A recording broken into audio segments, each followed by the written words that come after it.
रक्षाबंधन के दिन एक बहन अपने भाई की कलाई पर राखी बांधने पहुंची, लेकिन भाई ने अचानक अपना हाथ पीछे खींच लिया। उसने कहा, राधा, इस बार मुझे राखी मत बांधना।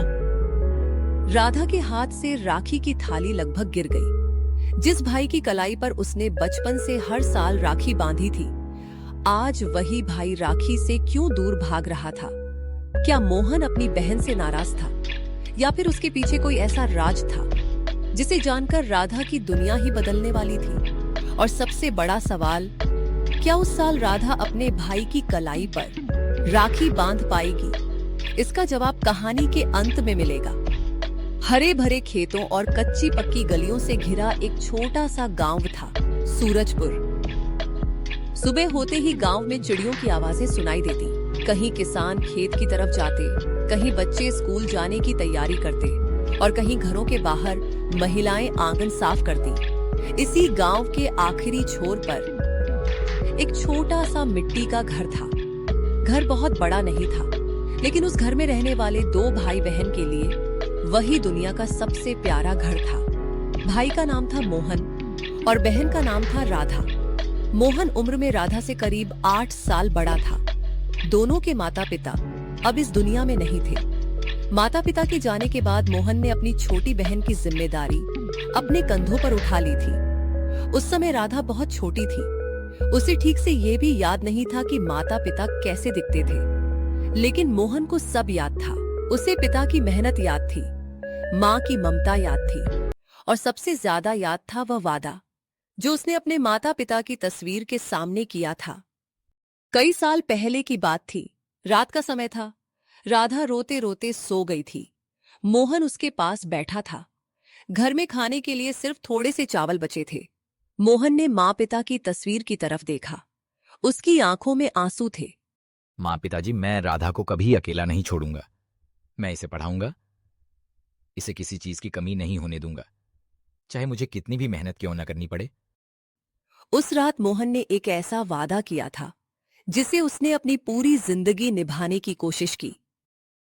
सुबह होते ही मोहन काम पर निकल जाता। कभी वह दुकान पर बोरे उठाता, कभी खेत में मजदूरी करता, कभी बाजार में सामान पहुंचाता। दिन भर मेहनत करने के बाद उसे जो थोड़े पैसे मिलते, उनमें से पहले वह राधा की जरूरत पूरी करता। अपने लिए वह बहुत कम खर्च करता। एक दिन राधा ने देखा कि मोहन के चप्पल टूट चुके हैं। भैया, आपके चप्पल टूट गए हैं, नए क्यों नहीं लेते? मोहन हंसकर बोला। अरे, ये अभी तो बिल्कुल ठीक है। राधा नीचे देखकर बोली, भैया, इसमें तो पूरा छेद हो गया है। मोहन हंस पड़ा। छेद चप्पल में हुआ है, मेरे पैर में नहीं।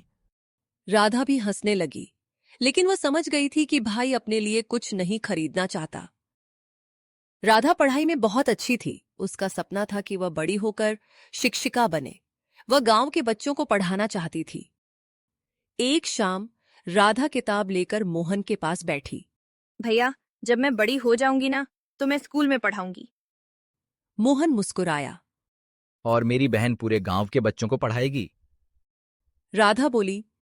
हाँ, फिर कुछ सोचकर बोली, लेकिन भैया, मेरी पढ़ाई में बहुत पैसे लगेंगे। मोहन ने उसकी किताब बंद की और कहा, तुम बस पढ़ाई करो, पैसों की चिंता मत करो। राधा ने पूछा। सच?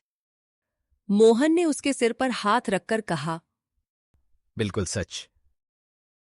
कुछ दिनों बाद गांव में रक्षाबंधन की तैयारियां शुरू हो गईं। बाजार रंग बिरंगी राखियों से सज गया। मिठाई की दुकानों पर भीड़ बढ़ने लगी। बच्चे नई पोशाकों की बातें करने लगे। राधा भी बहुत खुश थी। वह हर साल की तरह इस बार भी अपने भाई के लिए एक खास राखी खरीदना चाहती थी, लेकिन इस बार उसने तय किया कि वह बाजार से महंगी राखी नहीं खरीदेगी। वह अपने हाथों से राखी बनाएगी। उसने रंगीन धागे, छोटे मोती और एक लाल रंग का सजावटी फूल खरीदा।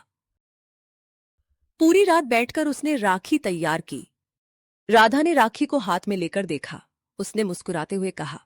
भैया को ये राखी बहुत पसंद आएगी। उसने राखी को एक छोटे डिब्बे में रखा। फिर उसने मोहन के लिए एक छोटी सी मिठाई भी बचाकर रख दी।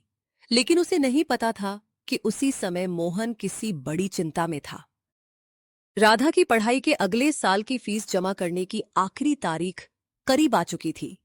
कॉलेज से नोटिस आया था, अगर फीस समय पर जमा नहीं हुई तो उसका नाम अगले वर्ष की कक्षा में नहीं रहेगा। फीस थी काफी बड़ी रकम। मोहन ने अपने पुराने संदूक में जमा किए पैसे गिने।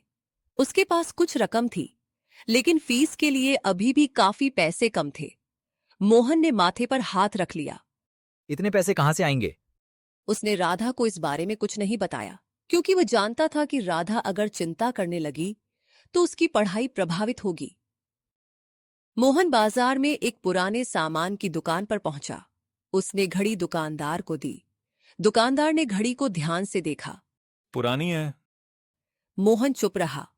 दुकानदार बोला, ज्यादा पैसे नहीं मिलेंगे। मोहन ने पूछा, कितने? दुकानदार ने एक रकम बताई। मोहन को पता था कि यह रकम बहुत ज्यादा नहीं है, फिर भी उसने घड़ी आगे कर दी। ठीक है। दुकानदार ने पैसे दे दिए। मोहन ने पैसे जेब में रखे और कुछ देर दुकान के बाहर खड़ा रहा। उसकी आंखों में नमी थी, लेकिन उसने खुद से कहा, राधा की पढ़ाई नहीं रुकनी चाहिए।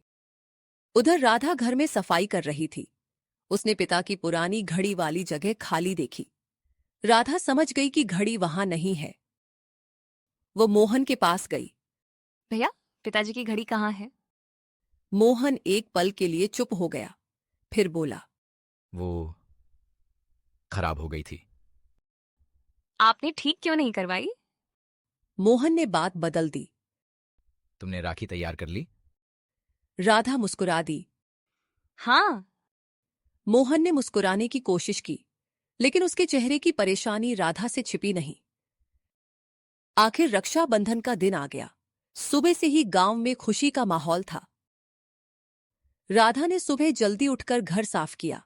उसने आंगन में सुंदर रंगोली बनाई, फिर नहाकर नई पोशाक पहनी। उसने पूजा की थाली सजाई।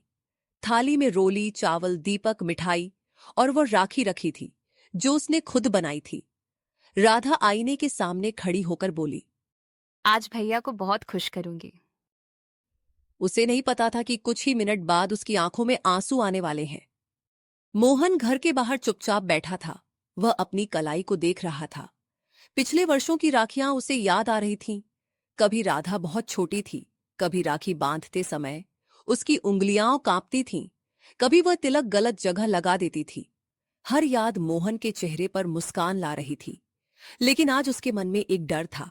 उसे पता था कि राधा की फीस का इंतजाम तो हो गया था, लेकिन उसके पास अब लगभग कुछ भी नहीं बचा था। अगर आप पार्ट 2 देखना चाहते हैं तो वीडियो को लाइक जरूर करें, अपने भाई या बहन के साथ शेयर करें, और ऐसी ही नई भावुक और मनोरंजक 2D कार्टून कहानियों के लिए चैनल को सब्सक्राइब करना बिल्कुल मत भूलिए।